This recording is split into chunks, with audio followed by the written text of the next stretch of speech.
جو لوگ کہتے ہیں جناب کہ یہ پیر پکڑنے کی ضرورت کیا ہے، رومی کہتا ہے کہ یہ جسم آپ کا جو ہے نا، میرا آپ کا جتنے جسم یہ پھر یہ جتنے بے پیرے جسم پھر ہیں جی، جن کا کوئی پیر نہیں، جن کا مرشد نہیں، استاد نہیں، پیر نہیں ہے جی، اصطلاح بت بے پیر انہی پر ہے درست، اصطلاح بت بے پیر اسی پر ہے درست، جس کا مرشد نہیں، استاد نہیں، پیر نہیں، بت بے پیر اسی کو کہتے ہیں۔ تو مطلب ہے کہ یہ جتنے پھر رہے ہیں کہ جناب کوئی ضرورت نہیں، وہ کہتا ہے کہ تمہارے اس جسم پر اللہ نے یہ دو پیر رکھے ہوئے جو ہیں،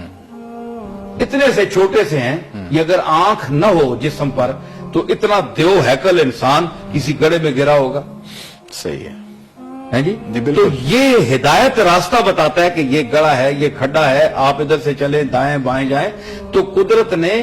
آپ ماں کے پیٹ سے ایک مرشد اور رہنما، راہ دکھانے والا وہ دے کر انسان کو بھیجا ہے تاکہ اس کی باڈی ضائع نہ ہو۔ تو اگر باڈی کو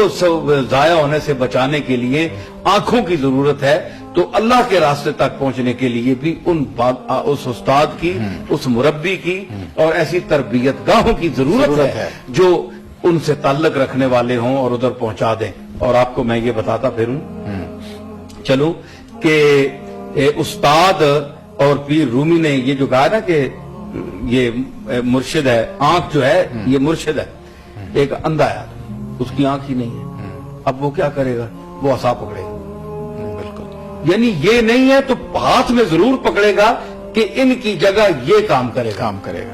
اندھا ہونے کے باوجود بھی اس کو رہنما کی ضرورت ہے، اندھے اسی لیے تو لکڑی پکڑتے ہیں۔ تو کم از کم جو اس کو بالکل ہی کہتے ہیں جناب کہ یہ چیز ہی کوئی نہیں ہے، فراڈ ہی کوئی نہیں ہے، تو پھر اندھے جو پکڑ کر ہاتھ میں پھرتے ہیں ان کو کہو نا تم فراڈی ہو، تو پھر وہ کہے گا کہ اللہ تعالیٰ تمہیں بھی اندھا کرے اور میں دعا کرتا میں بتاؤں گا پھر کہ تم عصا کے بغیر چل سکتے ہو کہ نہیں۔ یہ جو تمہارے پاس آنکھ کی نعمتیں ہیں ان کو پیر و مرشد سمجھو، تمہارے جسم کی کو منزل تک صحیح سلامت پہنچاتی ہیں یہ آنکھیں ہیں۔ اسی طرح جو اللہ اور رسول تک کی منزل تک بدعقیدگیوں سے، گستاخیوں سے اور ان تمام جھمیلوں سے بچا کر